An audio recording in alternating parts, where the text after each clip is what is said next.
Good evening and welcome to Tucker Carlson Tonight. The month-long saga turned nightmare of Brett Kavanaugh's Supreme Court confirmation process finally coming to a conclusion. The Senate voted narrowly today to move the decision to the floor. That means the final vote on this, on Kavanaugh, will take place tomorrow, probably tomorrow afternoon. This is almost over. Democrats made one final push against Kavanaugh this afternoon. Screaming protesters swarmed the Capitol. Famous journalists became completely hysterical on Twitter. Check the blue checks and you will see for yourself. And then Dianne Feinstein, the 85-year-old ranking Democrat on the Senate Judiciary Committee, someone long holding a reputation for being reasonable, abandoned that reputation and went all the way. She suggested that Brett Kavanaugh isn't simply a bad nominee or a bad jurist, but he is a violent and dangerous person. Here's part of it.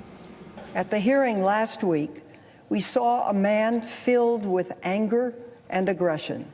Judge Kavanaugh raised his voice. He interrupted senators. This behavior revealed a hostility and belligerence that is unbecoming of someone seeking to be elevated to the United States Supreme Court. Lock that man up.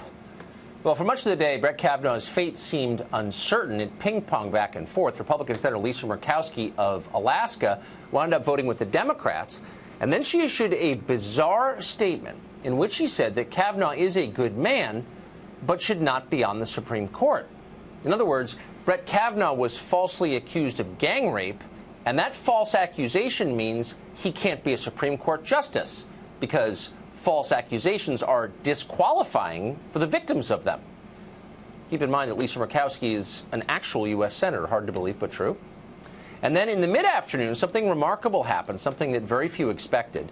Senator Susan Collins of Maine, one of the most liberal Republicans in Washington, and not someone famous for memorable oratory, took to the Senate floor to mount a rigorously logical defense of Kavanaugh's character, ability, and nomination. Here's part of what she said.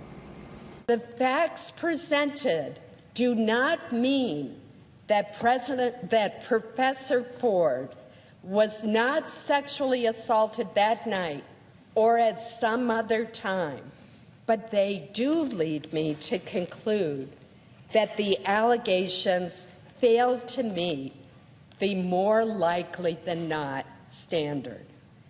Therefore, I do not believe that these charges can fairly prevent Judge Kavanaugh from serving on the court. Mr. President, I will vote to confirm Judge Kavanaugh. Thank you, Mr. President.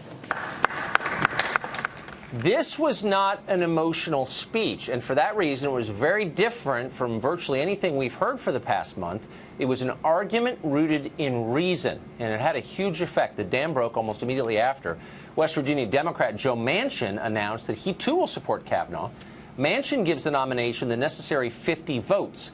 Even if protesters find Jeff Flake again and scream at him once more, the nomination will go through. Barring some unforeseen event, and we've got to be honest, that could happen, but if it doesn't, Brett Kavanaugh will become a Supreme Court justice this weekend. Now, for the crime of representing his own voters back in West Virginia who overwhelmingly support Kavanaugh, Senator Manchin was surrounded tonight by the youth wing of his own party and ritually denounced in the halls of the Capitol. As is common now, nobody tried to stop them or even ask them to be quiet because we're getting used to mob rule here. Watch. Shame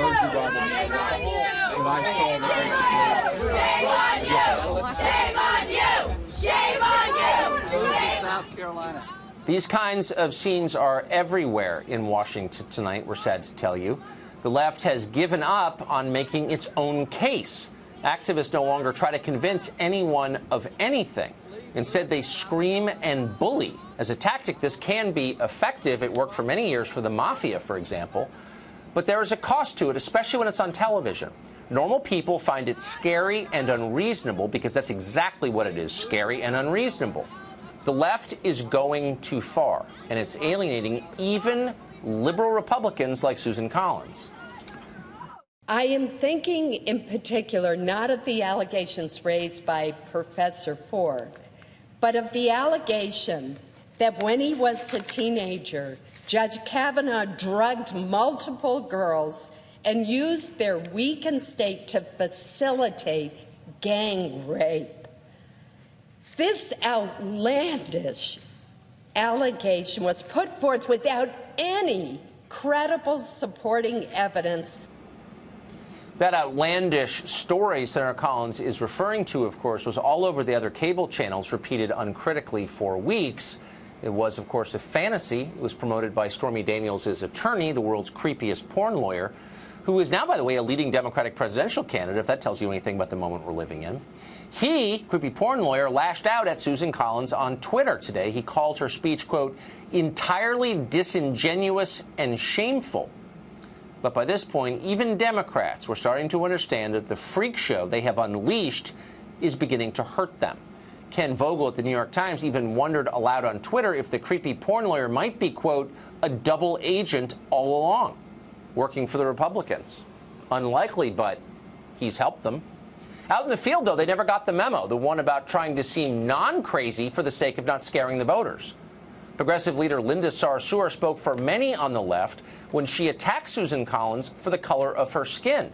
Quote, Senator Susan Collins is the mother and grandmother of white women in America who gave us a Donald Trump presidency. Whatever that means, they're all saying it. Over at GQ magazine, writer Sophia Benoit wrote this, quote, if I ever die from getting an illegal abortion, please drop my body off at Senator Collins' house and let it rot. Well, if there's one thing we've learned during the last month, it's what the activist left really thinks. And a lot of people are scared by what they really think. Though actually the term think may be too generous. A lot of what we're hearing isn't the product of thinking at all. It's the product of coordinated instructions handed down from on high and dutifully repeated by angry children. Liberals are party people. They do exactly what they are told. Watch this scene today from Capitol Hill, which really says it all. Let's go watch the vote. Let's go watch the vote. In offices that you wish to communicate with. In offices that you wish to communicate with. I am going to go to Heidi Heitkamp's office. I'm going to go to Heidi Heitkamp's office. Hi. She's on our side. Repeat after me. And like the little robots they are, they do. During her speech, Susan Collins noted that Supreme Court nomination battles have become steadily angrier and more vicious over the course of 30 years. She said she hopes what happened to Brett Kavanaugh is rock bottom, and it gets better from here. Of course, we and a lot of other people hope she's right. We worry that she isn't. The effort to destroy Brett Kavanaugh's life failed, apparently, but only barely. Nobody important seems to regret what happened to him. Norms like the presumption of innocence and basic fairness, the ones this country is built on, remain intact, but they've been damaged. They may crumble if they are attacked again. Will they be?